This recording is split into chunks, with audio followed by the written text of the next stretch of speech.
Rajasthan youth committee के वॉजम और wax के लिए हमने ये मीटिंग ऑर्गेनाइज की है। इसमें हमारा जो फर्स्ट फैसिलिटेटर है कृष्णा है, जो वैक्स के बारे में आपको जानकारी देगी। सेकंड यतिन है, जो आपको वॉजम के बारे में जानकारी देंगे। थर्ड कुलदीप भैया है, जो आपको रिपोर्ट कैसे बनानी है उसके बारे में जानकारी देंगे। आप लोगों को अगर कोई भी प्रॉब्लम आती है तो जब एक का सेशन कंप्लीट हो जाएगा, उसमें जो डाउट्स होंगे उसमें आप अपनी शेयर कर सकते हैं। शुभम भैया ने भी अभी हमको ज्वाइन किया, तो अगर आपको कोई भी डाउट्स हो तो वो भी क्लियर कर देंगे। उसके बाद आपकी जो भी प्रॉब्लम्स होगी उसमें आपको सॉल्यूशन हो जाएगा। और सभी अपना कैमरा ऑन रखेंगे और अपना माइक म्यूट रखेंगे ताकि आप लोग अच्छे से सुन सके। Over to you Krishna.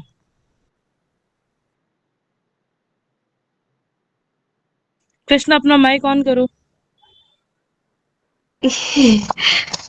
So thank you so much, Priyanka Didi. So, hello everyone, myself Krishna Rajpurohit. I am audible. Yes, you are audible. Okay, thank you so much.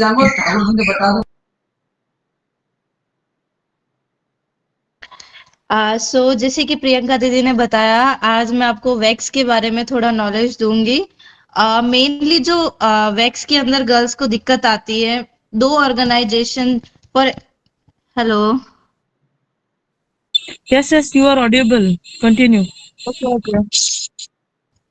So first of all, I am telling about WEG's full form, World Association of Girl Guide and Girl Scout. कई बार girls को ये दिक्कत आती है कि wax क्या है, हमें वैक्स का पता ही नहीं है, हमें तो किसी ने बताया नहीं। वैक्स एक वो चीज इंटरनेशनल एक्टिविटी है जिसमें मेनली जो भारत स्काउट्स एंड गाइड्स की गर्ल्स है वो पार्टिसिपेट करती है। This is not for only girls. Okay, एक सेकेंड।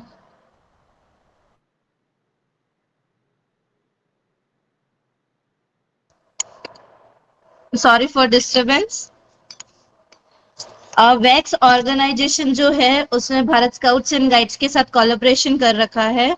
और मेनली जो वैक्स है वो एक इंटरनेशनल ऑर्गेनाइजेशन है जिसमें मेनली जो गर्ल्स पार्टिसिपेट कर सकती है, बॉयज भी इंक्लूड होता है उस एक्टिविटीज में, बट गर्ल्स का जो होता है वो मेन रोल होता है। Okay, so we have particularly 4 activities in WEX. There are many activities, but basically there are 4 activities: Surf Smart, Free Being Me, वाइलैक and world centres. Okay, world centres जो भी है उसके अंदर आप लोगों को स्क्रीन शेयर हो रही है? अभी तक तो नहीं हो रही। Please check. हाँ, अब हो रहा है। हो रहा है। So I am showing you the 5 world centres of वैक्स। आपको दिख रहा है प्रियंका दीदी? हाँ हाँ, दिख रहा है। Okay, these are 5 world centre of वैक्स। सबसे पहले मैं इंडिया पे ले चलती हूँ। ये इंडिया वैक्स सेंटर है जो इंडिया के अंदर है, जिसको हम बोलते हैं संगम। ये पुणे महाराष्ट्र के अंदर लोकेटेड है। एंड सेकंड वर्ल्ड सेंटर है कुसाफिरी जो अफ्रीका के अंदर है। थर्ड वर्ल्ड सेंटर है आर्ट चार्लेट जो स्विट्जरलैंड में है। फोर्थ वर्ल्ड सेंटर है पैक्स लॉज जो लंदन के अंदर है। और फिफ्थ वर्ल्ड सेंटर है आर कबाना जो मैक्सिको में है। ये पांचों वर्ल्ड सेंटर वैक्स के वर्ल्ड सेंटर है। और इन द फ्यूचर आप सभी को किसी ना किसी को मौका मिले तो जरूर इनमें से एक या फिर आप पांचों वर्ल्ड सेंटर विजिट करना। I already attend one world centre Sangam. यहाँ मैं 2 बार जा चुकी हूँ। और बेसिकली ये जो लोगो है वो वैक्स का लोगो है। Girl, you can see the logo right? Yes. World Association of Girl Guide and Girl Scout. This is the logo of WEX, and these 5 are world centers of WEX. आप इसका screenshot भी ले सकते हैं। और ये जो वर्ल्ड सेंटर्स है इसमें सबसे मेन चीज ये है कि हम लोगों को हर साल इसके अंदर वॉलंटियरिंग का भी ऑफर मिलता है और बहुत सारे प्रोजेक्ट्स भी देखने को मिलते हैं। मेनली वर्ल्ड सेंटर्स जो है वो भारत स्काउट्स एंड गाइड्स की गर्ल्स को भी बहुत सारी अपॉर्चुनिटीज मिलती है। दिस डजंट मीन कि आप लोग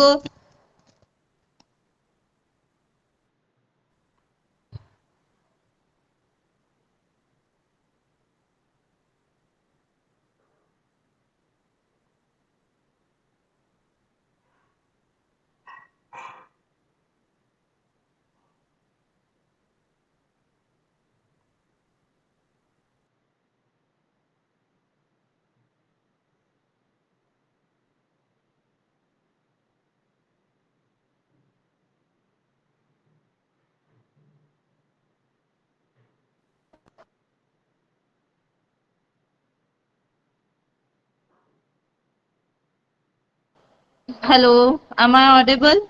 Sorry, Yes, there is network issue, yes, so you are I'm audible. getting problem. So basically जो वर्ल्ड सेंटर है उनकी अलग अलग पर्टिकुलरली वेबसाइट्स है, और वैक्स का जो सबसे बड़ा प्रोजेक्ट होता है वो होता है जेएलएस, जूलियट लो सेमिनार। अगर आप उसमें एक बार पार्टिसिपेट कर लेते हैं तो आपको हर वीक एक अलग एक्टिविटी देखने को मिलती है, और जब आप जूलियट लो सेमिनार में पार्टिसिपेट करते हैं तो आपकी एक आईडी बनती है जो कैंप फायर नाम से होती है। कैंप फायर के अंदर आपको बहुत सारी इंटरनेशनल एक्टिविटीज देखने को मिलती है जो हमें अपॉर्चुनिटी देती है आउट ऑफ इंडिया जाने की। दिस डिपेंड ऑन यू कि आप लोगों को कितने टाइम के लिए आउट ऑफ कंट्री जाना है और कितने टाइम के लिए आपको बाहर वॉलेंटियरिंग करनी है। ओके, सो बेसिकली इसके अंदर बॉयज भी वर्क करते हैं, बट हम लोगों को इसके अंदर बढ़ चढ़ के एक्टिवनेस दिखानी चाहिए। ठीक है, तो उससे बहुत सारी अपॉर्चुनिटीज आपको देखने को मिलती है, और मेनली जो वर्ल्ड सेंटर्स है उसके अंदर इंटरनेशनल एक्टिविटीज के थ्रू हम लोगों की अचीवमेंट्स भी काउंट होती है। ठीक है, एंड सेकंड एक्टिविटी है free being me. Free being me के बारे में बहुत जनों ने सुना होगा और बहुत जने प्रोजेक्ट्स भी करते हैं। ओके, और बेसिकली कुछ रोवर्स की भी ये कंप्लेन आती है कि फ्री बीइंग मी हम बॉयज के लिए क्यों नहीं। मैं ये क्लियर आउट कर देती हूँ कि फ्री बीइंग में जो एक्टिविटी है वो पर्टिकुलरली सब गर्ल्स बॉयज के लिए है। यहाँ पे कोई भी स्टैंप नहीं लग रखा कि ये ओनली गर्ल्स के लिए है। ठीक है, फ्री बीइंग में हम लोग आपको बॉडी कॉन्फिडेंस के बारे में बताते हैं कि मेनली जो आजकल गर्ल्स में और बॉयज में कॉन्फिडेंस नहीं है उसको हम लोग इंक्रीज कैसे कर सकते हैं, हम हमारी बॉडी को लेके सेटिस्फाई कैसे हो सकते हैं। We have to satisfy ourselves in our body confidence. Okay, we don't have to need to adapt someone else, right. And third activity है जो रिसेंटली अभी ऐड हुई है, वाइल्ड लाइफ। वाइल्ड लाइफ को लेके एक टीओटी ट्रेनर्स और training of trainers का एक दिल्ली में प्रोजेक्ट भी होने वाला है जो 26 से 2 मार्च तक होने वाला है। वाइल्ड लाइफ का फुल फॉर्म है youth led action on climate change. ये बेसिकली प्रोजेक्ट क्लाइमेट चेंज के ऊपर है, क्लाइमेट चेंज से रिलेटेड है, बट वाइल्ड लाइफ ने जो है वो एकदम डिफरेंट वे में इस एक्टिविटी को लेके आए हैं। मेनली वाइल्ड लाइफ की जो फिजिकल एक्टिविटी है वो इको ब्रिक के ऊपर है। इनका काम है मेनली इको ब्रिक के ऊपर फोकस देना। इको ब्रिक एक ऐसी एक्टिविटी है जिससे हम आने वाले टाइम में अपने अर्थ को अपना 1% भी देंगे तो फिर वो हमारे लिए बेनिफिशियल होगा, राइट। इको ब्रिक की एक्टिविटी ऐसी है कि एक प्लास्टिक बॉटल लेके हम लोग उसके अंदर सिंगल यूज प्लास्टिक डाल के एक हार्ड बॉटल बना सकते हैं, जिस हार्ड बॉटल से हम लोग आने वाले टाइम में कोई भी टूल बना सकते हैं। फॉर एग्जाम्पल टेबल हुआ, चेयर हुआ, कुछ सेल्फी पॉइंट्स हो गए, हम कुछ भी बना सकते हैं इको ब्रिक एक्टिविटी से, जिससे हम लोग सिंगल यूज प्लास्टिक को वापस यूज भी कर सकते हैं और जो हमारी अर्थ को सिंगल यूज प्लास्टिक से हार्म हो रहा है उससे बचा भी सकते हैं। ओके, देन थर्ड एक्टिविटी है सर्व स्मार्ट, जिसपे आप सभी लोग काम करते हैं। सर्व स्मार्ट जो है वो एक डिजिटल एक्टिविटी है डिजिटल प्रोटेक्शन के लिए। उसके बारे में आप सभी को पता है। और सर्व स्मार्ट किसी ने मुझे बोला था वोजम की एक्टिविटी, बट नहीं, ये एक वैक्स की एक्टिविटी है जिसमें wax world association of girl guide and girl scout fund करती है, और उसी के थ्रू जो है हमें डिजिटल सेफ्टी के बारे में प्रोटेक्शन भी मिलती है और पता चलता है कि मेन हमारी डिजिटल जो है लाइफ है हम लोग उसके अंदर कैसे सेफ्टी प्रोटेक्ट कर सकते हैं और कैसे सेफ रह सकते हैं। ठीक है, और भी बहुत सारी एक्टिविटीज है जिसको हम लोग wild world association of girl guide and girl scout की वेबसाइट के थ्रू देख सकते हैं। मैं आपको ग्रुप के अंदर वेबसाइट शेयर करूंगी। मेनली आप उस वेबसाइट में जाके लॉग इन करके और अपनी एक्टिविटीज देख सकते हैं। ओके, एंड एनीबडी एल्स जिन्होंने अभी तक कोई वर्ल्ड सेंटर विजिट किया हो, आप में से कोई ऐसा है जो वैक्स का वर्ल्ड सेंटर गया हो? नोबडी। ओके, कोई बात नहीं। 2024 में वर्ल्ड सेंटर में मैंने दो इवेंट अटेंड किए हैं। First is brave space and second is JLS. JLS is the biggest project of wax, जिसके अंदर हम लोग गेट टुगेदर करते हैं और कोई भी वर्ल्ड सेंटर हो वहां पे इंटरनेशनल पीपल मीटअप करते हैं ऑल ओवर इंडिया से। जो world association of guide and girl scouts है वो लोग गेट टुगेदर होते हैं, और भारत स्काउट्स एंड गाइड्स के साथ कोलैबोरेशन किया हुआ है, तो भारत स्काउट्स एंड गाइड्स के भी जो स्टूडेंट्स हैं उनको अपॉर्चुनिटी मिलती है। और प्लस पॉइंट मेरा ये है कि मुझे ब्रेव स्पेस के अंदर फुल स्कॉलरशिप इवेंट मिला था। 70,000 का वो कैंप था, बट हम लोगों को वो फुल स्कॉलरशिप मिला था। तो आपके लिए एक अच्छी अपॉर्चुनिटी है कि आप लोगों को स्कॉलरशिप के थ्रू, अगर आपका वर्क अच्छा है, आप भारत स्काउट्स एंड गाइड्स में वर्क अच्छा कर रहे हो, तो आपको स्कॉलरशिप के through Bharat scout guide wax के अंदर भेजती है, अलग अलग इवेंट्स करने के लिए अपॉर्चुनिटी देती है। Okay, that is that's it from my side. Anybody else who having doubts from WEG's activity? Anybody can ask. आप में से अगर कोई भी है जिनको डाउट है तो आप मुझसे पूछ सकते हैं। अनीता और Archita both raise hand.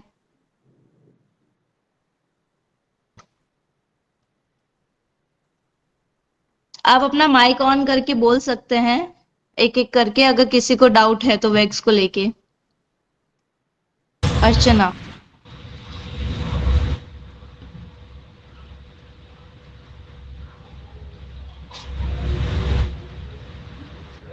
Hello, मैं बोलूं? Yes sir. आपने जो पहले एक्टिविटी बताई ना, JLRS, उसके बारे में थोड़ा बताना, वो क्या? JLS। जी जी। सर JLS का फुल फॉर्म है जूलियट लो सेमिनार। JLS एक्टिविटी जो है सर वो साल में एक बार होती है, जिसके अंदर हम लोगों को टारगेट दिया जाता है 100 गर्ल्स के प्रोजेक्ट को लेके। ये 100 गर्ल्स प्रोजेक्ट है जिसके अंदर हम लोगों को एक टॉपिक लेना होता है कि एक टॉपिक चूज करके उन गर्ल्स को उस टॉपिक के ऊपर अवेयरनेस देनी होती है। JLS का गेट टुगेदर होता है हमारे वर्ल्ड सेंटर के अंदर, और इसके अंदर जो पार्टिसिपेशन है वो ऑल ओवर कंट्रीज के अंदर से अलग अलग गर्ल्स करती है। फॉर एग्जाम्पल मेरा देती हूँ, मैंने ब्रेव स्पेस, मैंने जब JLS में एंट्री ली थी तो मैंने पर्टिकुलर एक टॉपिक चूज किया था जिसका नाम है ब्रेव स्पेस। तो ब्रेव स्पेस के ऊपर मैंने अपना पूरा प्रेजेंटेशन बना के वहां शो किया था कि मैं ब्रेव स्पेस इसलिए ले रही हूँ कि मुझे गर्ल्स को अवेयरनेस करना है। ब्रेव स्पेस के थ्रू मैंने 2 पॉइंट बनाए थे, लीड प्लस पीस। लीडरशिप और पीस, लीडरशिप और पीस के साथ में एक गर्ल्स का ब्रेव स्पेस बनता है जिसको वो बोलते हैं ना, निखार के बाहर लेकर आती है। बिकॉज ब्रेव स्पेस के लिए हमारे अंदर लीडरशिप भी होनी चाहिए और हमारे अंदर पीस भी होना चाहिए। तो लीडरशिप प्लस पीस को मिला के बना है ब्रेव स्पेस। तो आप ऐसा देखेंगे तो एक ट्राइंगल बनेगा, brave space plus peace is equals to that leadership. तो ये मेन मेरा मोटो था कि गर्ल्स को ब्रेव स्पेस के बारे में बताना है। तो मैंने मोर देन 200 गर्ल्स को ट्रेन किया ब्रेव स्पेस टॉपिक पे, और उसका जो पूरा फॉर्मेट है, PDF है, जितना भी मटेरियल है वो सारा वैक्स के अंदर भेजा इंटरनेशनल में। और जो JLS का विनर होता है वो भी मैं इस साल की बनी थी। This is basically for international project. हाँ, आप जापान विजिट करके आए थे कब? हाँ, वो जापान वाला सर दूसरा था, तो वो दूसरा। JLS वाला दूसरा था। Yes sir. Thank you. Welcome sir. Anybody else? और कोई जिसको वैक्स के बारे में कुछ डाउट हो?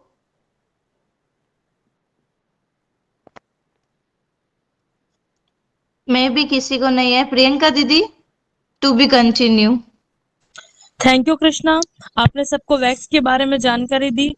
अभी भी अगर जैसे कोई मीटिंग के अंदर अपना डाउट नहीं पूछ पा रहा है तो वो ग्रुप में मैसेज करके भी अपना डाउट पूछ सकता है।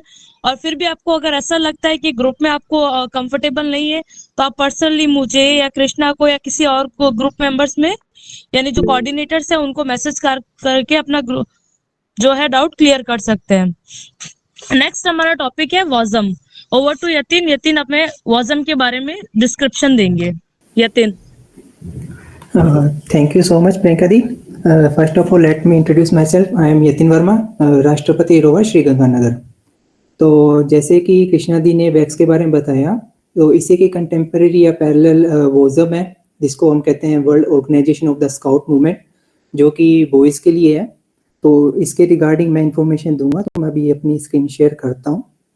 जैसे कि आप स्क्रीन पे देख रहे हैं, तो जैसे वोजम, अपने वोजम की जो वेबसाइट है उसका आप जैसे टाइप करेंगे www.scout.org, तो आपके सामने कुछ ये वोजम का इस तरह का इंटरफेस आएगा, जिसमें कि एक तो सबसे पहले जैसे वोजम की जो फुल फॉर्म है वो है world organization of the scout movement. तो आप ये जो इनिशियल जो पेज देख रहे हैं, इसके अंदर आप देख रहे हैं तो एक तरफ है लैंग्वेज, इसके अंदर अगर इंग्लिश में भी है, फ्रांसीस में भी है और स्पेनिश में और अरेबिक लैंग्वेज में आप इस पूरे पेज को एक्सेस कर सकते हैं। देन इसके साइड में इसके सोशल मीडिया लिंक है, जिससे कि आप इन डिफरेंट प्लेटफॉर्म से आप इनके साथ कनेक्ट होकर इनके जो ऑनगोइंग इवेंट्स है या जो आने वाले जो इवेंट्स हैं या जो भी स्पेशली न्यूज़ वगैरह है, तो आप इसके थ्रू आप देख सकते हैं। देन हम आते हैं कुछ वोजम के हिस्ट्री और इसके फैक्ट्स के बारे में। तो वोजम जैसे हम आज देखते हैं तो ये जब इसका इस्टेब्लिशमेंट हुआ था तो ऐसा नहीं था। जैसे कि 1922 के अंदर वोजम सबसे पहले बॉय स्काउट्स इंटरनेशनल ब्यूरो के रूप में एग्जिस्टेंस में आया और ये इस टाइम 1922 में वर्ल्ड कॉन्फ्रेंस ऑर्गेनाइज की जा रही थी पेरिस फ्रांस के अंदर, सेकंड कॉन्फ्रेंस थी जिसके अंदर boy scouts international bureau existence में आया। देन हम देखते हैं 1938 के अंदर इंडिया इसका मेंबर बन जाता है और 1961 के अंदर जो ये बॉय स्काउट्स इंटरनेशनल ब्यूरो है इसका नाम चेंज करके वोजम यानी कि world organization of the scout movement रख दिया गया। देन हम आते हैं इसके हेडक्वार्टर्स कहाँ का है। अगर हम बात करते हैं वर्ल्ड स्काउट ब्यूरो की तो इसका जो हेडक्वार्टर है वो जेनेवा स्विट्जरलैंड में है और अगर सेक्रेटरी जनरल ऑफिस का देखें तो वो कुआलालंपुर मलेशिया के अंदर इसका हेडक्वार्टर है। देन हम आते हैं कि वोजम के अंदर कितनी वर्ल्ड वाइड कितनी एंगेजमेंट है, तो हम इसमें देखते हैं कि 57 million plus scout and volunteers के रूप में इसमें काम कर रहे हैं। साथ ही जिसके ओवरऑल 176 नेशनल स्काउट ऑर्गेनाइजेशन इसमें इंक्लूडेड हैं और जैसे हम आज अपने जो भी कम्युनिटी सर्विस प्रोजेक्ट करते हैं वो टोटल मिलाकर अब तक 2.7 बिलियन से भी ज़्यादा इसके अंदर आवर्स ऐड हो चुके हैं। तो आप देख सकते हैं कि किस लेवल तक का जो एनवायरनमेंट से रिलेटेड या कम्युनिटी सर्विस प्रोजेक्ट है अलग अलग डिफरेंट रीजन से स्काउट्स गाइड्स और रेंजर्स जो मिलकर इसमें कर रहे हैं। देन इसमें टोटल सर्विस प्रोजेक्ट्स वो अब तक 16 मिलियन प्लस से भी ज़्यादा सर्विस प्रोजेक्ट्स इसमें अपलोड किए जा चुके हैं। देन हम बात करते हैं स्काउटिंग एजुकेशन, मतलब हम स्काउटिंग में मतलब किस किस पैरामीटर पे हम सब कुछ सीखते हैं। तो हम सबसे पहला है empowering young people as global citizens. तो यहाँ पे ग्लोबल सिटीजन्स का मतलब है कि कोई भी यूथ या इंडिविजुअल उसको सिर्फ और सिर्फ अपने लोकल एरिया या नेशनल लेवल पे ही नहीं बल्कि पूरे वर्ल्ड लेवल पे चाहे ह्यूमैनिटी को उसको उद्धार करने के लिए उसका मतलब कि वेल डेवलपमेंट करने के लिए ग्लोबल सिटीजन्स के रूप में एक इंडिविजुअल को स्काउटिंग तैयार करती है। देन हम देखते हैं लर्निंग बाय डूइंग। आपने कैंप भी करते हैं या छोटे छोटे इवेंट में जैसे ही आप पार्टिसिपेट करते हैं तो हमको सेल्फ करके सीखने का मौका मिलता है, ना कि ओनली थ्योरी। मतलब कि प्रैक्टिकल हम ग्राउंड वर्क करते हैं या प्रैक्टिकल किसी इवेंट में हम उसमें पार्टिसिपेट करते हैं तो हमको करके सीखने का इसमें मौका मिलता है। देन हम देखते हैं कि थर्ड इसका जो पिलर है वो है यूनिक एजुकेशनल एक्सपीरियंस। इसमें जो है कि हम कुछ फन एक्टिविटीज़ या आउटडोर एक्टिविटीज़ या कुछ डिफरेंट स्किल्स को सीखते हुए हम अपने जो एक्सपीरियंस है उसको एनहेंस करते हैं, जो कि हमारे ओवरऑल डेवलपमेंट में बहुत बेनिफिट होती है। देन वोजम वर्क कैसे करता है, तो वोजम को इसको 3 पैरामीटर पे या 3 कैटेगरी में इसमें डिवाइड किया गया है जिसके थ्रू वोजम ऑर्गेनाइज किया जाता है। तो फर्स्ट है वर्ल्ड स्काउट सेंटर। इसमें जो वर्ल्ड स्काउट सेंटर है वो कैंडस्टेक इंटरनेशनल स्काउट सेंटर है जो कि स्विट्जरलैंड में है और स्विस एल्प्स पर, और इसकी जो इस्टेब्लिशमेंट है वो 1923 में इसको इस्टेब्लिश किया गया था। देन वर्ल्ड स्काउट कमेटी जो कि वोजम की एग्जीक्यूटिव बॉडी है, जो जिसमें कि जो वर्ल्ड कॉन्फ्रेंस होती है, वर्ल्ड स्काउट कॉन्फ्रेंस, उसमें जो भी डिसीजंस वगैरह लिए जाते हैं तो इस कमेटी के थ्रू वो उसको रन किया जाता है। उसमें वर्ल्ड स्काउट कमेटी के अंदर जो मीटिंग्स हैं इनकी वो बाई एनुअल मीटिंग्स होती है, जैसे कि 1 साल में 2 बार इनकी मीटिंग्स की जाती है। और इसी के थ्रू वर्ल्ड स्काउट कमेटी द्वारा एक ओनली अवार्ड है, सिर्फ और सिर्फ ब्रोंज वुल्फ अवार्ड, जो कि वर्ल्ड स्काउट कमेटी द्वारा दिया जाता है। और आई एम नॉट रॉन्ग कि 2024 के अंदर इंडिया को ब्रोंज वुल्फ अवार्ड मिला है, जिस I think Mister Mohammed Khalid ji को ब्रोंज वुल्फ अवार्ड दिया गया था पिछले साल। देन हम इसके थर्ड कैटेगरी या थर्ड सब डिवीजन की बात करें तो वह है वर्ल्ड स्काउट ब्यूरो, जो कि वोजम का सेक्रेटेरिएट या सचिवालय है। देन वोजम के अंदर कौन कौन से ऐसे इवेंट होते हैं? तो एक होता है वर्ल्ड स्काउट कॉन्फ्रेंस, जो कि हर 3 साल के अंदर एक बार ऑर्गेनाइज की जाती है। अभी 2024 के अंदर 43rd world scout conference Cairo Egypt के अंदर ऑर्गेनाइज हुई थी, और नेक्स्ट जो कॉन्फ्रेंस है वो 2027 में 44th कॉन्फ्रेंस होगी, जो कि यूके के अंदर ऑर्गेनाइज की जाएगी।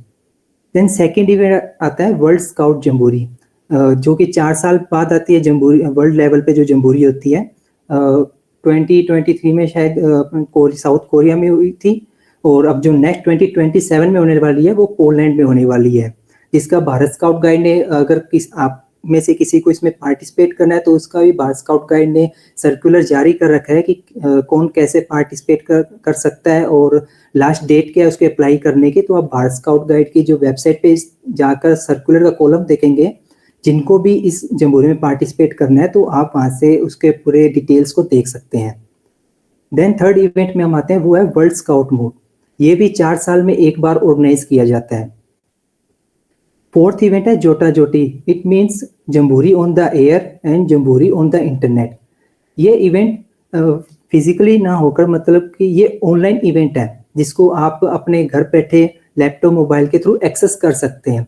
ये इवेंट हर साल अक्टूबर के 3rd वीक के अंदर ऑर्गेनाइज किया जाता है, और ये 3rd वीक के लास्ट 3 डेज चलता है ये प्रोग्राम, और टोटली ऑनलाइन है, जिसमें आप वर्ल्ड के डिफरेंट रीजन से स्काउट गाइड से आप कनेक्ट होकर वहाँ के कल्चर के बारे में, वहाँ की स्काउट एक्टिविटीज़ के बारे में, और उनकी ग्रोथ कैसे होते हैं, मतलब उनके जो लेवल कैसे है उनका, जैसे अपने इंडिया के अंदर देखें तो निपुण राज्य पुरस्कार और राष्ट्रपति अवार्ड का जैसे अचीवमेंट लेवल है स्काउट गाइड रोवर रेंजर के, तो वैसे ही डिफरेंट कंट्री से क्या क्या लेवल है, कैसे जैसे अमेरिका के अंदर हाईएस्ट अवार्ड अपने ईगल अवार्ड होता है, तो उनके बारे में आप जान सकते हैं।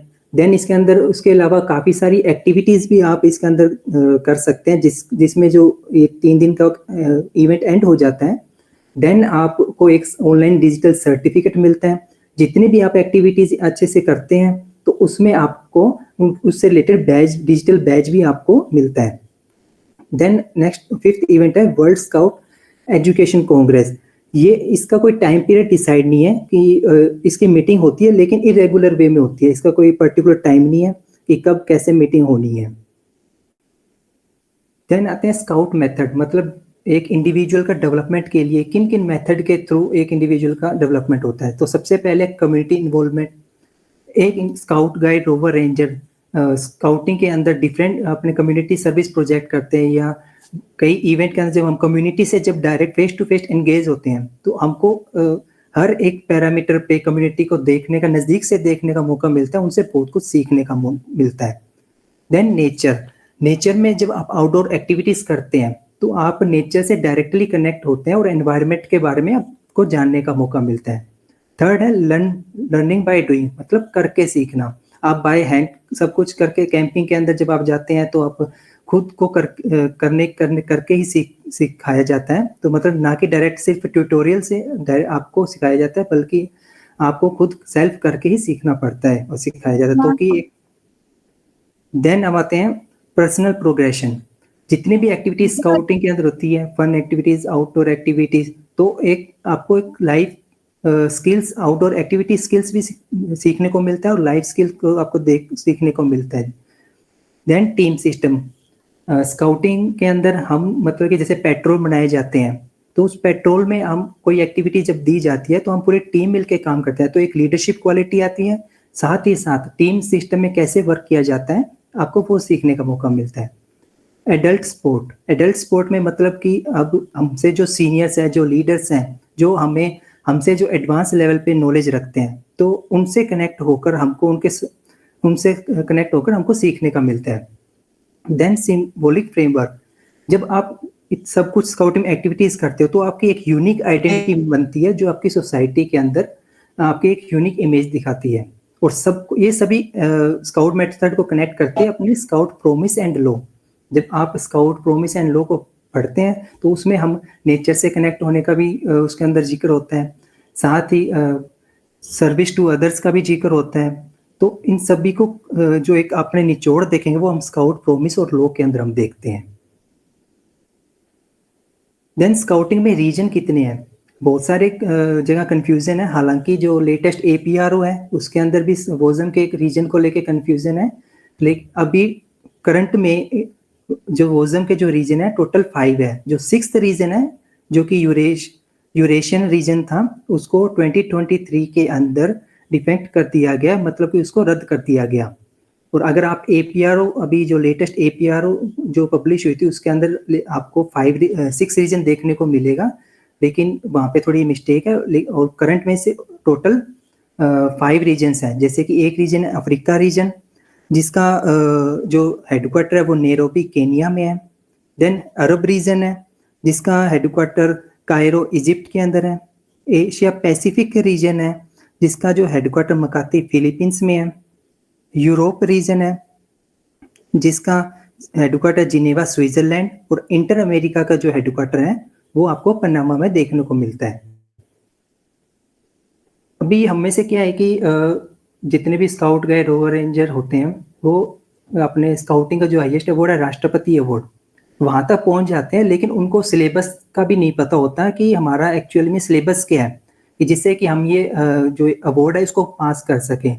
तो उसी अभी वोजम या वैक्स जब हम बता रहे हैं तो ये आपके स्काउटिंग सिलेबस का पार्ट है। अगर राष्ट्रपति अवार्ड का जब आप सिलेबस देखेंगे तो राष्ट्रपति स्काउट का जैसे आप सिलेबस देखते हैं APRO पार्ट 2 में, तो उसमें डायरेक्ट लिखा गया है कि वोजम के वेबसाइट के बारे में नॉलेज होनी चाहिए, और साथ ही साथ एशिया पैसिफिक रीजन जैसे कि 5 रीजन है जो वोजम के, उसकी आपको नॉलेज होनी चाहिए। अगर हम राष्ट्रपति रोवर का जब सिलेबस देखते हैं तो उसमें भी एक टॉपिक है कि वोजम के किन्हीं 2 रीजन के बारे में आपको उसकी नॉलेज होनी चाहिए। तो एक कम से एक एशिया पैसिफिक जैसे कि जिसमें हम बिलोंग करते हैं तो एशिया पैसिफिक की तो नॉलेज होनी चाहिए। देन बाकी जो 4 रीजन्स है उनमें से भी आपको नॉलेज होनी चाहिए कि उसके हेडक्वार्टर कहाँ पे है, कौन कौन सी एक्टिविटीज करवाते हैं, ये सब कुछ जो कि आपके स्काउटिंग सिलेबस का पार्ट है।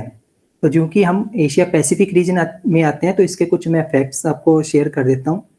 जो एशिया पैसिफिक रीजन है ये largest number of scouts in the world, मतलब कि इसी रीजन के अंदर सबसे ज्यादा आपको स्काउट्स देखने को मिलेंगे। टोटल इसमें 33 NSO है। इसका हेडक्वार्टर मकाती फिलीपींस में है।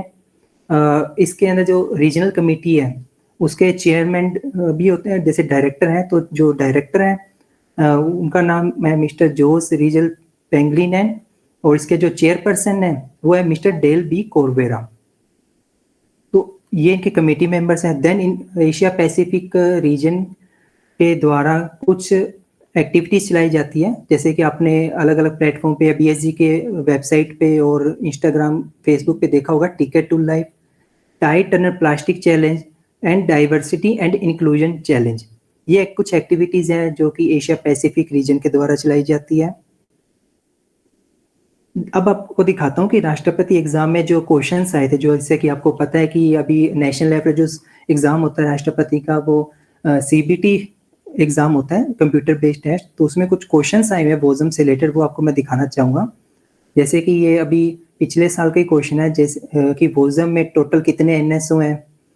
तो ये सभी जैसे कि इसमें जो ऑप्शन करेक्ट बैठता है तो उसके अकॉर्डिंग आप इसमें देख सकते हैं 174। देन वर्ल्ड स्काउट ब्यूरो को हेड कौन करते हैं, ये क्वेश्चन भी वोजम से रिलेटेड पूछा गया है।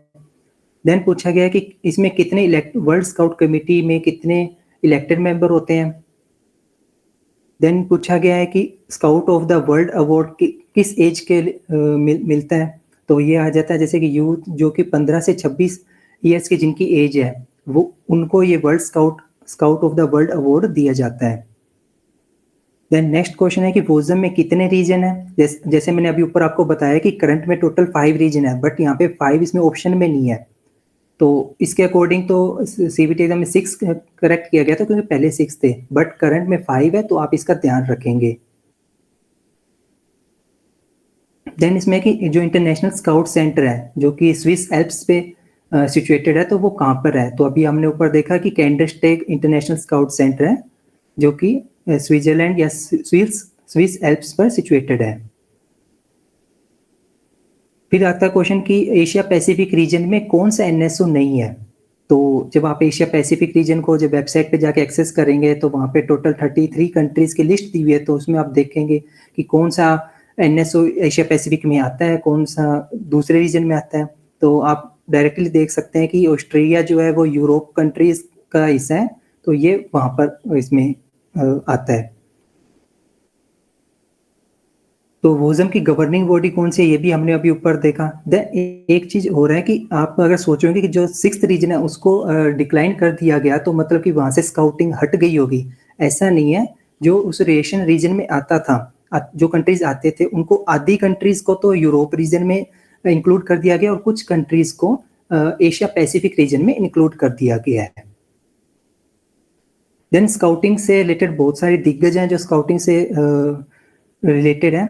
जैसे कि आप ये देख रहे हैं बान की मून, जो कि यूनाइटेड नेशन के सेक्रेटरी जनरल रह चुके हैं और फॉर्मर स्काउट भी रह चुके हैं। तो उन्होंने एक कोटेशन अपने स्पीच में बताया कि ग्लोबल सिटीजन वो नहीं है कि जो सिर्फ अपने नेशन के लिए मेंबर रहे या उसके लिए काम करे, बल्कि वो है जो पूरे एंटायर वर्ल्ड की ह्यूमैनिटी के लिए काम करे, जिससे कि साथ में अदर जो बाकी जो अपने समुदाय के लोग हैं उनके कल्चर को समझ सके, उनके लोगों को समझ सके, कोई भी इससे रिलेटेड डिसीजन हो रैशनल माइंड से अपने डिसीजन ले सके, किसी भी एक पक्ष की तरफ ना झुकते हुए अपने डायरेक्ट सभी के लिए टॉलरेंस रहे।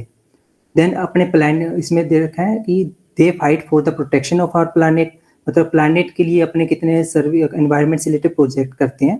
तो उसके लिए इन्होंने पूरी बहुत अच्छी कोटेशन दी है। आप इसको चाहें तो अपने कहीं भी इसको यूज कर सकते हैं किसी भी अपने प्रोजेक्ट के अंदर। तो ऐसी कुछ कोटेशंस और भी है जो वोजम में आपको देखने को मिलेगी। So that's from my side, thanks to all of you. Priyanka दीदी, हमारे साथ में शुभम भैया भी है, वो आपको थोड़ा अच्छे से बता पाएंगे डिस्क्रिप्शन में। So I am over to Shubham भैया। ओके, सभी का बहुत बहुत धन्यवाद। और आप सभी का आगे से वोजम और वैक्स का जो उन्होंने इसमें आप अपना कीमती समय निकाला। शुभम भैया काम की वॉइस काम तो क्लियर आपकी नहीं ही आ है, रही है। लेकिन अभी नहीं आ रही क्या? आपकी नेटवर्क इशू है आई थिंक, तो आपका थोड़ा सा वॉइस क्लियर नहीं, ब्रेक हो रही है वॉइस आपकी। अब सही आ रही है आवाज? हाँ, अब ठीक है। आप सभी जुड़े आज अपनी इस मीटिंग में, आपका बहुत बहुत धन्यवाद। मैं देख रहा हूँ कि अपने यूथ के साथ हमारे एक शशि कुमार सर भी जुड़े हुए हैं, BL सर जुड़े हुए हैं। मतलब ये भी एक अपने सौभाग्य की बात है कि अपने जो हमारे टीचर्स है वो भी यूथ के एक्टिविटी में जुड़ रहे हैं और इंटरेस्ट दिखा रहे हैं, और अपने यूथ बहुत पीछे जा रहे हैं, सबको जुड़ना चाहिए। मैं देखो सबसे पहले बात करूँ रिपोर्ट की। आप कोई भी काम करते हो, अपन राजस्थानी पीछे रहते तो वो रिपोर्ट बनाने में ही रहते हैं अभी तक। जैसे मैं एक एग्जांपल देता हूँ, AI पोर्टल वाली।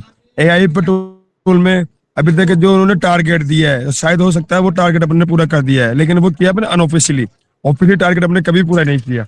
अपन जो रिपोर्ट भेजते हैं वो आप फोटो में इनको भेज देते हो, आप वो फोटो वहां सेलेक्ट हो जाती है, लेकिन जो रिपोर्ट भेजते हो वो रिपोर्ट वहां सेलेक्ट नहीं होती। जैसे भी मेरे पास किसने पास NHQ से एक जो PDF भी आई थी, उस PDF में रिजेक्ट और जो भी सही थी चीजें उनकी लिस्ट आई है हमारे पास।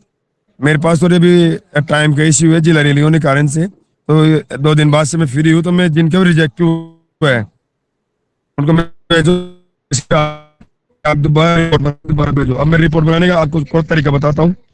कभी भी कोई रिपोर्ट बनाओ तो वो PPT बनाया करो। PPT यदि आपको बनाना नहीं आती है तो PDF फाइल तो सभी को आती है, PDF फाइल को गूगल पे जाके PPT में कन्वर्ट कर सकते हो आप।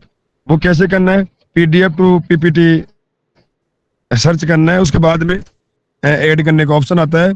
अपनी PDF फाइल ऐड करो और वो PPT में कन्वर्ट हो जाती है, फिर उसमें आप एडिट करा करो।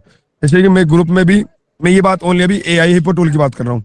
जैसे मैं ग्रुप में डाल दूंगा AI हिपो टूल की जो PPT फाइल है, ये आप उसमें भी ओनली आपका फोटो है और जो मैटर है बस वो आपको एडिट करना है। इसके अलावा ऊपर का नीचे का पूरा जो भी फॉर्मेट है वो सेम रहेगा। तो ये तो एडिट करना तो आपको आ ही जाना चाहिए, क्योंकि ये इतना इनमें आराम से एडिट चीजें हो जाती है। अब इसके साथ 2 रिपोर्ट बनती है, एक होता है फोटोग्राफी की इनकी और एक रिकॉर्ड के लिए हमने पहले बार इसका मतलब फॉर्मेट भेज दिए, उसे एक्सेल फाइल में ओपन करना है, ओपन करके जो उसमें डिटेल मांगता है वो डिटेल उसमें अपलोड करनी है। देखो मैं फिर बता दूं आपको, जहाँ सिग्नेचर का आता है वहाँ आप कोशिश करो कि आप डिजिटल सिग्नेचर करके वहां पर ऐड करो। यदि वो नहीं होता है तो अपना नाम तो वहाँ सिग्नेचर में अवश्य लिखे। और कोऑर्डिनेटर का सभी गौर से सुन ले, क्योंकि पिछले 20 दिन में हमें बहुत चीजें सुननी पड़ रही है, मुझे और कृष्णा को और कुलदीप को विशेषकर, कि हमने अभी तक किसी को भी कोऑर्डिनेटर नहीं बनाया है, किसी भी डिस्ट्रिक्ट में किसी को भी हमने कोऑर्डिनेटर नहीं बनाया है।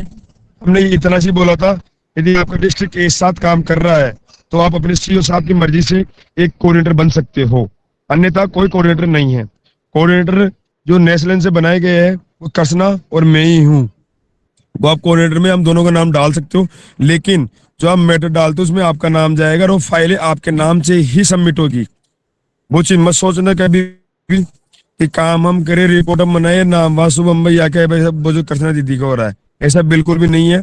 कोऑर्डिनेटर नाम इसलिए जाता है कि इनके अंडर मतलब कभी कोई रिपोर्ट आएगी तो वो हमारे पास आएगी, इनके अंडर में काम हो रहा ओनली। लेकिन जो उस मैटर में नाम जाता है किसी भी रोवर रेंजर स्काउट गाइड का, वो नाम वो उनका ऐड होता है। तो उसका विशेष ध्यान रखिए, दोनों फाइलें बना के, और आप बनाइए डेली करो, डेली वीकली करो, वीकली या मंथली, यानी वीकली सबको करना ही चाहिए।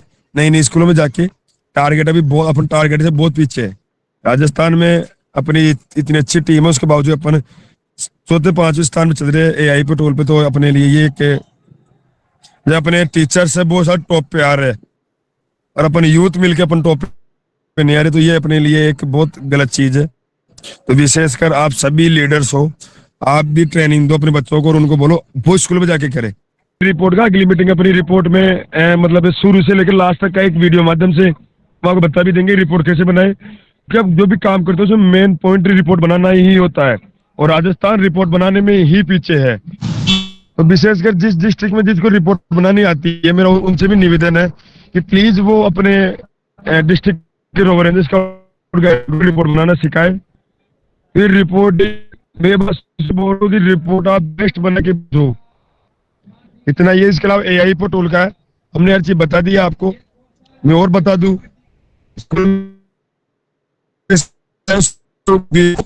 वो ध्यान रखे, फोटोग्राफी हमने बार बार ग्रुप में डाल दिया है कि इस प्रकार फोटोग्राफी लेना। आज कसना जाके आए थे, मैं जो कसा को बोलूंगा कि वो जो ग्रुप में 2-3 अपनी बेस्ट फोटो डाल दे, जिससे कि इनको पता चल जाए कि इस प्रकार की फोटो आप खींचो। तो क्योंकि फोटोग्राफी दिखावा, मैं मानता हूँ जो दिखावा सही होता है, आप दिखावा करो, दिखावा करोगे तो ही आगे बढ़ोगे। मैं सीधा बोलूंगा, इसमें ऐसा नहीं है चुपचाप घर बैठ के काम करोगे। अपन को रविचंद्र नहीं है भैया, ये अपन कोई हरिचंद्र नहीं है, अपन को दिखावा करना है। एक फोटो को आप 10 जगह यूज में लो, तो बस इतना ही है। और इसके अलावा वोजम में और वैक्स में काम करो, बहुत सारे इवेंट आ रहे हैं, और मैं यतीन का बहुत बहुत धन्यवाद बोलूंगा, इन्होंने अच्छे तरीके से राष्ट्रपति अवार्ड जो पेपर्स में आते हैं, कंपटीशन में आते हैं, इस हिसाब से इनको है। यतीन भाई आपका बहुत बहुत धन्यवाद। करसना आपने वैक्स के बारे में बताया, क्योंकि आने वाले टाइम में वैक्स पे बहुत जो नेशनल हेडक्वार्टर या फिर इंटरनेशनल वर्ल्ड स्काउटिंग भी वैक्स पे बहुत ज्यादा ध्यान दे रही है। अभी जो भी तिरछी जम्मूरी में गए थे, वहां पर वोजम की वैक्स की ऐसी एक्टिविटी हुई थी जो आर्थिक स्काउटिंग में कभी भी किसी कैंप में नहीं हुई, पूरा बना हुआ था। तो इसमें एनएच की भी इन दोनों में हमने भी आज जिला रैली में लगाया है, दोनों वैक्स विलेज और वोजम विलेज अलग से लगवाए हैं यहाँ पर। तो मेरा जिनकी भी जहाँ रैलियां होगी, जहाँ पर हो रिया हो गई वो तो बात अलग, जहाँ पर होगी वहां पर यूथ एक्टिविटी पे ध्यान दो और जितना हो सके उतनों को जोड़ने की कोशिश करो।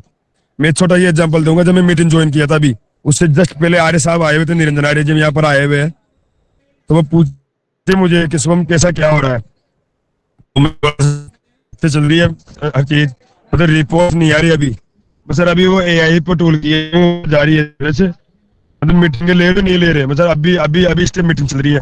तो बोलते तू यहाँ क्या कर रहा है, मैं व्यवस्था में नहीं तू साइड में जा और तू मीटिंग ले। तो उनके कहने से भी मैं दोबारा मीटिंग ज्वाइन किया था, नहीं तो मैं उनमें लगा हुआ। तो ये भी मतलब मैं सोचा कि यार सर मुझे यहाँ भेजे भाई कि तुम मीटिंग ज्वाइन करो। तो आर्य साहब को सबकी एक एक चीज पता है, क्योंकि मैं उनको पर्सनली रिपोर्टर भेजता हूँ।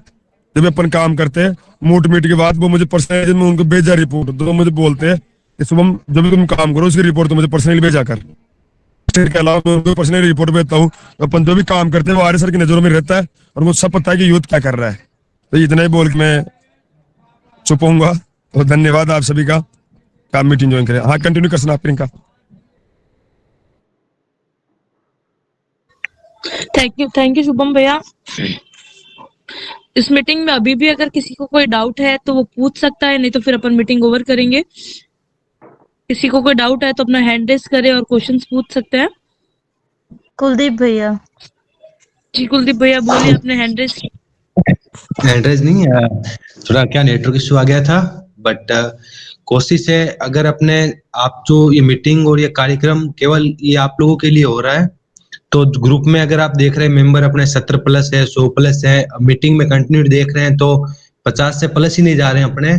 तो बाकी जो अब जुड़े हैं वो अपने जिले में या आपके जो ग्रुप में उनको भी सूचित करें, नहीं तो फिर हमें क्या करना पड़ेगा, जो मीटिंग कंटिन्यू जुड़ रहे हैं उनको हम जो हमारा जो आरवाईसी का मेन ग्रुप है उसके अंदर उनको जोड़ेंगे, बाकी को फिर ग्रुप हम खत्म करें। जब आप हम टाइम दे रहे हैं फिर आप क्यों नहीं टाइम दे रहे हैं? तो थोड़ा उसका ध्यान रखें। ये टाइम सारा स्टेट द्वारा तय होता है कि 6 बजे करनी है, 5 बजे करनी है, वो इसलिए इसमें हमारा कोई जो वो मैं टाइम देता हूँ उसी टाइम पर करते हैं। और जो भी आप एक्टिविटी कर रहे हो, चाहे हिप्पो करो, चाहे क्लैप करो, चाहे एसटीजी एमओपी कुछ ही करो, जब तक आप scout.org पर अपलोड नहीं करोगे उस एक्टिविटी को, तो फिर हमें मत ये कहना कि ये रिंग बैच कैसे मिलते हैं, सर्विस ये बैच कैसे मिलते हैं, ये अवार्ड कैसे मिलते हैं। क्योंकि 2025 सितंबर में स्टार अवार्ड का फॉर्म ओपन होंगे। पहले ही बता देता हूँ, टाइम आपके पास है, आप काम कर रहे हो, उसको कंटिन्यू अपलोड करो, ताकि जब वो अवार्ड या लिस्ट निकले, फॉर्म निकले, तो उस टाइम आपके काम कंप्लीट रहे, ताकि आपको खाली फॉर्म भरने का काम रहे। रिंग बैच में आपको पता नहीं क्यों नहीं अप्लाई कर रहे, फिर आप देखते हो हमें इसकी जानकारी नहीं है, ये नहीं है। ग्रुप इसीलिए बनना है कि आपके पास चाहे सर्कुल के रिगार्डिंग हो, चाहे कोई भी नेशनल का इवेंट हो, हम जो भी इंफॉर्मेशन जिसके पास आती है ना, ग्रुप में पहले भेजते हैं, ताकि आप उससे अवगत रहें कि ये चीज होने वाली है। अपलोड नहीं कर रहे हैं, केवल फेसबुक पर अपलोड करने से कुछ नहीं होगा। फेसबुक पर आपका काम कौन देखेगा? जो आपके आसपास के हैं, ज्यादा राजस्थान देख लेगा। लेकिन जो आप वर्ल्ड स्काउट पर अपलोड करोगे उस कार्य को पूरा वर्ल्ड देखेगा। क्या पता वो एक्टिविटी से इंस्पायर होए, क्या पता उनकी एक्टिविटी से इंस्पायर होंगे, वहां आपके काम करने का तरीका और वो सीखने को बहुत कुछ मिलता है। तो आज आप देख लो, आपके सीबीटी पेपर जो राष्ट्रपति की तैयारी कर रहे हैं, क्वेश्चन आ रहे हैं, जो ये सेमिनार हो रहे हैं सबसे आपके इंपॉर्टेंट है, चाहे एसटीजी का हुआ, एमओपी का हुआ, वोजम का, वैक्स का। ऐसे ही हर संडे हमारा प्लान है कि हम ऐसे एक ना एक टॉपिक करें, ताकि आप जो समझ नहीं आ रहा वो चीज समझे। अब डिपेंड आप पर है कि आप इसको कितना कंटिन्यू रखते हो। अगर आप मेंबर नहीं कंटिन्यू जुड़ेंगे तो हमें फिर किसी कारण इसको बंद करना पड़ेगा। जो मेन ग्रुप है, जो कंटिन्यू मेंबर जुड़ रहे हैं, उनको मेन ग्रुप में शिफ्ट कर देंगे, ताकि बाद में और अच्छा करो, आगे मौका मिलेगा आपको यूथ में आने के लिए। और जितनी भी एक्टिविटी है इसे टाइमली आप रिपोर्ट टाइमली करें, ताकि क्या हम इसको आगे कंटिन्यू भेज सके। तो इसलिए छोटे कार्यक्रम रखा, इसमें वोजम वैक्स आपका कंप्लीट हुआ, एमओपीएसटीजी हुआ। किसी का डाउट रहे आप ग्रुप में लिखें, ग्रुप आपका है, ग्रुप में मैसेज लिखें, ताकि कोई भी डाउट आपका रहे नहीं। इस टॉपिक रिगार्डिंग कोई पढ़ना आपको खुद को पड़ेगा, हम केवल बता सकते हैं, मैटर अवेलेबल करवा सकते हैं आपको नेट से। Thank you Priyanka. Thank you Kuldeep भैया। सर ने अपना हैंड रेस किया है। सर आपका जो क्वेश्चन है आप पुट कर सकते हैं सर। तो एसडीजी के ऊपर जो प्रोजेक्ट अपलोड किए, मैं कुलदीप भैया से जानना चाहता हूँ, तो वो शो क्यों नहीं हो रहे हैं? 7 प्रोजेक्ट किए थे, उसमें केवल अभी तक मेरा एक ही शो हुआ, काफी टाइम हो गया उसका। सर जो अपने इंडिया से जो अपलोड करने की जो टीम थी वो भी डायमंड जुबली से फ्री हुए हैं। तो जैसे ही वो वहां से फ्री होने के बाद इसको आपके चेक करेंगे। चेक होने के बाद अगर अपलोड होने के लिए जो क्राइटेरिया कंप्लीट कर रहा है तो आपका जरूर पब्लिश हो जाएंगे प्रोजेक्ट, और जो नहीं हो रहा है तो उसका रिमार्क आएगा, वो रिमार्क सही करना और आपका अपलोड हो जाएंगे। हाँ, मेल पे ऑब्जेक्शन आया था, वो भी मैंने सॉल्व करके वापस अपलोड कर दिया था। हाँ नहीं सर, एक्चुअली क्या वो डायमंड जुबली फ्री हुए हैं, तो अब है ना ये अभी क्या एक इवेंट होने वाला है अपने एनएचक्यू के अंदर, जो क्लाइमेट के रिगार्डिंग है, बहुत बड़ा इवेंट हो रहा है, तो सब एक उसमें बिजी है। तो जैसे उनको टाइम मिलेगा सर वो कर देते हैं।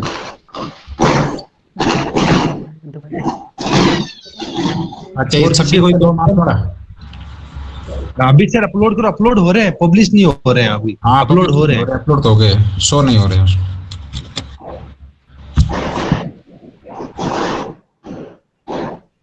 आपने भी अपना हैंड रेज किया है। दीदी, YLCC जो क्लाइमेट चेंज का जो एक्टिविटी होने वाली है उसकी क्या कॉस्ट है, क्या है, थोड़ा डिटेल में बता सकते हैं आप प्लीज? जो दिल्ली में हो रही है आप उसके लिए पूछ रहे हो? यस दीदी, जो आपने लिंक ग्रुप में सेंड किया था अभी रिसेंटली। उसका जो रजिस्ट्रेशन फीस है वो 350 है, बाकी आपका ट्रैवलिंग चार्ज है, बाकी कोई कॉस्ट नहीं है। वो जो वायलैक का प्रोग्राम है वो टोटली इंग्लिश का है और वो एक वेग्स का प्रोजेक्ट है। सो अगर आप स्टेट से सेलेक्ट होते हो और नेशनल से आपका लेटर आता है तो आप भी उसके अंदर आ सकते हो अगर आपने इसमें फॉर्म हमने अप्लाई किया है। फॉर्म तो भर दिया, अब उसकी जानकारी कहाँ मिलेगी, सेलेक्ट हुए कि नहीं हुए? हाँ, उसकी सर प्रोसेस क्या उसकी है, मतलब सिलेक्शन की? सर जो सारे फॉर्म से पहले 11 डेट थी, फिर डेट एक्सटेंड होके 15 हो गई। अब 15 डेट चली गई है कल, तो अभी एक दो दिन में लिस्ट आ जाएगी क्योंकि कल ही NHQ से एक ऑनलाइन फॉर्म भी आया है। तो उन दोनों को मिक्स करके एक लिस्ट निकलेगी और जिन्होंने हार्ड कॉपी नहीं जमा करवाई है और जिनका सिलेक्शन हो गया बिना हार्ड कॉपी के, तो उनका भी स्टेट प्रोसेस करेगी, तो एक दो दिन में लिस्ट आ जाएगी। अभी डेट एक्सटेंड नहीं होगी क्या दीदी? हमने तो अप्लाई नहीं किया अभी तक। नहीं, 15 लास्ट डेट थी और अब डेट चली गई है क्योंकि 26 से प्रोग्राम स्टार्ट है। नहीं, हमने तो 3 फरवरी को भी भेज दिया था पहले डेट पे ही। हाँ सर, तो आपका मतलब एक बार जब लेटर आएगा उसके थ्रू पता चलेगा कि किस किस का क्या सिलेक्शन हुआ है। आपने लीडर से फिल किया होगा, राइट? जी, लीडरशिप। जी सर, तो लीडर को फर्स्ट अपॉर्चुनिटी देते हैं, तो अगर आपका फॉर्म वहां से सेलेक्ट हो गया होगा तो वो लिस्ट आएगी। अभी 15 लास्ट डेट थी, तो 15 के बाद 2-3 दिन का बोला है NHQ ने कि 2-3 दिन बाद वो लिस्ट निकालेंगे वाइल्ड की। दीदी ये बात की, ये निकल गया, सॉरी हमने अप्लाई नहीं कर पाए। नेक्स्ट कोई इवेंट हो तो प्लीज थोड़ा बता देना हमें, हम भी इंटरेस्टेड है इन सब में। या श्योर, हम कंटिन्यूसली जो भी अपडेट है हम लोग ग्रुप्स में सेंड करते रहते हैं और आपसे ये रिक्वेस्ट है कि जब भी कोई मीटिंग हो तो आप एक्टिवली उसमें ज्वाइन हुए हो जाइए, क्योंकि हम अपकमिंग इवेंट के लिए उन मीटिंग्स में बताते रहते हैं और ग्रुप में अपडेटेड रेगुलरली हम देते रहते हैं।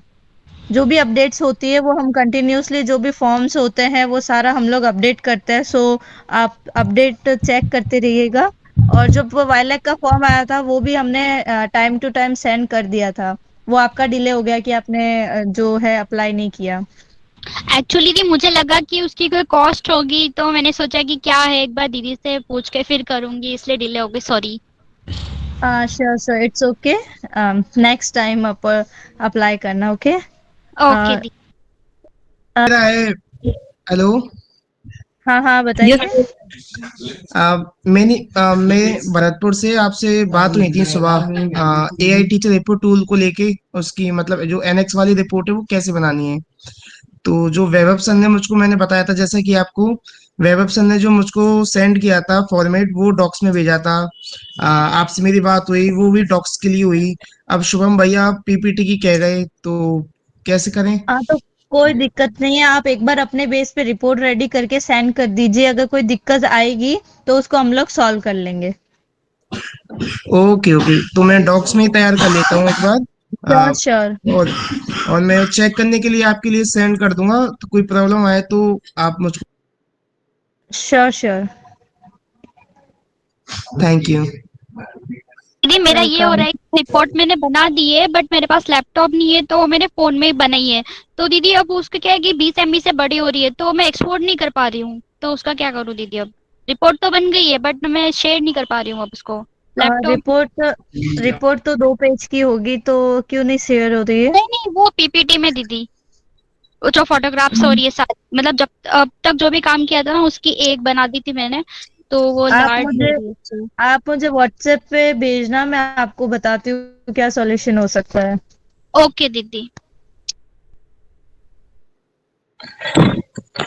Thank you, Krishna. Thank you everyone for joining this meeting. Yatin, Krishna, आपने अच्छा वॉजम और वैक्स के बारे में बताया। कुलदीप भैया ने भी रिपोर्ट के बारे में बताया। इसी तरह आप लोगों को और भी कोई प्रॉब्लम्स है तो आप लोग पर्सनली या फिर ग्रुप में मैसेज कर सकते हैं। नाउ अभी हमारे मीटिंग ओवर करने का टाइम हो गया, तो thank you everyone for join meeting and अपने जो भी फ्रेंड्स हैं उनको भी ज्यादा से ज्यादा इस मीटिंग में जोड़ने की कोशिश करें। Thank you.